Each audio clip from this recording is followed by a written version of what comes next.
जननायक कर्पूरी ठाकुर की शताब्दी जयंती के अवसर पर नीतीश कुमार ने पटना के वेटनरी कॉलेज ग्राउंड में लोगों को संबोधित करते हुए परिवारवाद पर बहुत बड़ा हमला किया है।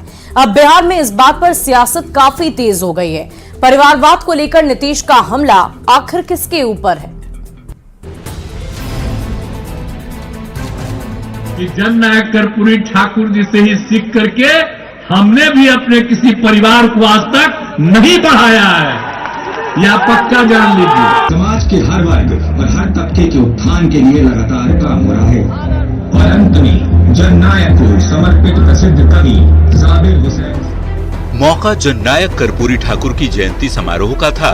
वेटरनरी कॉलेज का मैदान खचाखच भरा हुआ था। बिहार के सीएम नीतीश कुमार जेडीयू के हजारों कार्यकर्ताओं को संबोधित कर रहे थे। इसी मंच से नीतीश कुमार ने परिवारवाद पर बड़ा हमला बोला। नीतीश ने कहा कि कर्पूरी ठाकुर जी ने कभी अपने परिवार को आगे नहीं बढ़ाया, लेकिन आज लोग सिर्फ अपने परिवार को ही बढ़ाते रहते हैं। आजकल लोग अपने बेटे को नेता बना देते हैं। बेटा अपने आप को बड़ा नेता बोलता है, बड़ी बड़ी बातें बोलता है। मैंने भी कभी अपने परिवार को आगे नहीं बढ़ाया। आज जननायक कर्पूरी ठाकुर जी अपने किसी परिवार को कुछ करते थे।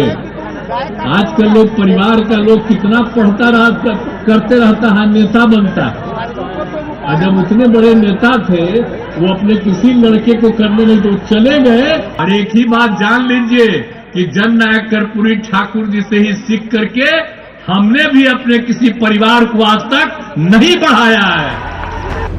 नीतीश कुमार के बयान के बाद बिहार में इस बात पर सियासत तेज हो गई कि परिवारवाद के बहाने नीतीश का निशाना किसकी तरफ है। सियासी दलों के नेता अपने अपने हिसाब से बयान दे रहे हैं। केंद्रीय मंत्री और राष्ट्रीय लोक जनशक्ति पार्टी के नेता पशुपति पारस का तो साफ कहना है कि नीतीश का निशाना सीधे लालू फैमिली पर है।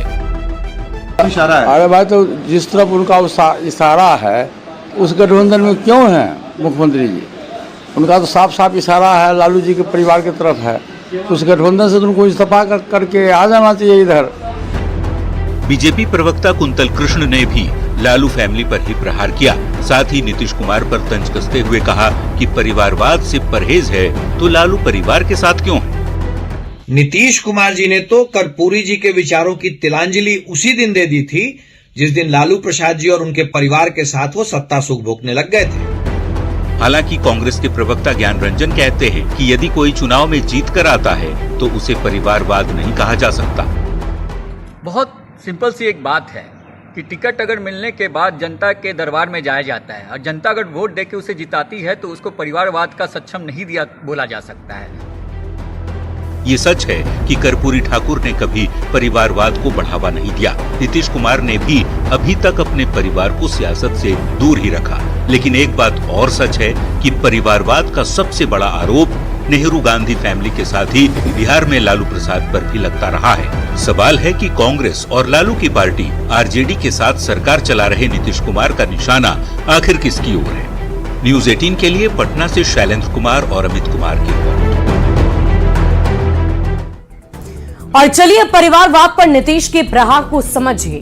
नीतीश कुमार करीब 18 साल से बिहार के सीएम है, यानी कि मुख्यमंत्री हैं। पिछले 18 सालों से नीतीश कुमार के परिवार का कोई भी सदस्य राजनीति में नहीं है। नीतीश चाहते तो अपने बेटे या परिवार के किसी सदस्य को आगे बढ़ा सकते थे और ये उनके लिए बहुत आसान भी था। जैसे कि आरजेडी प्रमुख लालू प्रसाद ने अपने परिवार को आगे बढ़ाया, यूपी में मुलायम सिंह यादव ने अपने परिवार को आगे बढ़ाया और पश्चिम बंगाल में ममता बनर्जी अपने भतीजे को आगे बढ़ा रही है।